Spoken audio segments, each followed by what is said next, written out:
गळ्यात कांद्याच्या माळा, जोरदार घोषणाबाजी. नाशिकमध्ये कांदा प्रश्न पेटला. हर्षवर्धन सपकाळ, रोहित पवार पोलिसांच्या ताब्यात.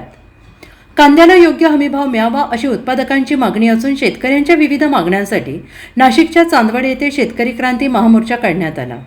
मवियाच्या अनेक नेत्यांसह शेकडो उत्पादक एसतकरी या आंदोलनात सहभागी झाले. सकाळपासून सुरू झालेल्या या मोर्चात अनेक मागण्या करण्यात आल्या. आंदोलकांनी महामार्ग रोखून धरत येथील गाड्यांची हवा काढण्याचा प्रयत्न केला आणि बघता बघता या आंदोलनाला आक्रमक वळण मिळाले. त्यानंतर महामार्गावर बंदोबस्ताला असलेल्या पोलिसांनी या आंदोलकांची सरळ धरपकड सुरू केली. या क्रांती महामोर्चात शिवसेनेचे अंबादास दानवे, काँग्रेसचे प्रदेश अध्यक्ष हर्षवर्धन सपकाळ, राष्ट्रवादी काँग्रेसचे शशिकांत शिंदे यासह खासदार भास्कर बगरे, राजाभाऊ वाजे, निलेश लंके, शोभाताई बच्चाव हेही उपस्थित होते.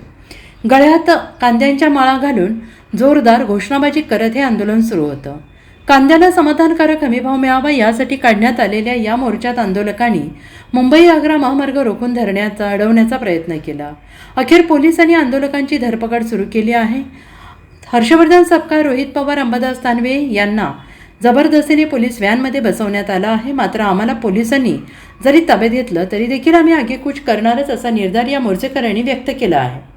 अडचणीत आल्यानंतर मग बरेच प्रश्न निर्माण होतात, आरोग्यापासून फार मुलांच्या शिक्षणापर्यंत. त्यामुळे या सगळ्या गोष्टींकडे सरकारचं लक्ष गेलं. पण नाफेडकडनं खरेदीच होत नाहीये कांद्याची, असा देखील आक्षेप आहे. शासनाकडनं त्यांना आदेश दिला जातो पण प्रत्यक्ष खरेदीच केली जात नाही. नाफेडचं घोळ अजून एक तुम्हाला सांगतो. ते काय करतात, काही ठराविक प्रायव्हेट लोकांबरोबर टायअप करतात. प्रायव्हेट लोकांबरोबर टायअप केल्यानंतर ते मार्केटमध्ये, आता तुम्ही मार्केटमध्ये जाऊन विचारा शेतकऱ्याला, 5 रुपयाला कांदा विकतायत, कुणी 4 रुपयाला विकताय, कुणी 6 रुपयाला विकताय. याच्यात मग हे प्रायव्हेट लोक हाच कांदा स्वस्तात शेतकऱ्याकडनं 4-5 रुपयाला तिथं घेतात, नाही तर इथल्या व्यापाऱ्याकडनं घेतात. आणि मग उद्या जाऊन जेव्हा आता 12.5 रुपये रेट देवेंद्र फडणवीस साहेबांनी डिक्लेअर केला, आता तो 15.5 वर गेला आंदोलन आम्ही सगळ्यांनी केल्यानंतर.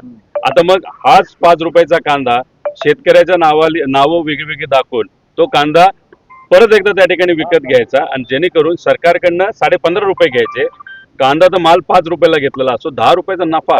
म्हणजे एवढ्या प्रमाणात मोठ्या प्रमाणात नफेखोरी होती. म्हणून आमच्या सगळ्यांचं मत आहे की मार्केट कमिटीमध्ये कांदा जर घेतला, एकतर स्पर्धा होते, दुसरं पारदर्शकता येते, शेतकऱ्याला कळतं अरे नाफेड किती रुपयाला घेतंय कसं काय.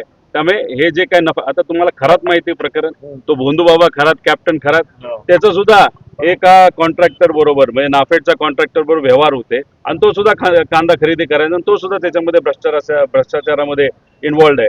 मग हे पैसे कमवणारे लोक सगळे मोठे आणि अडचणीत मात्र आमचा शेतकरी येतो, अशी आजची परिस्थिती. आजच्या आंदोलनाचं स्वरूप काय नक्की थोडक्यात?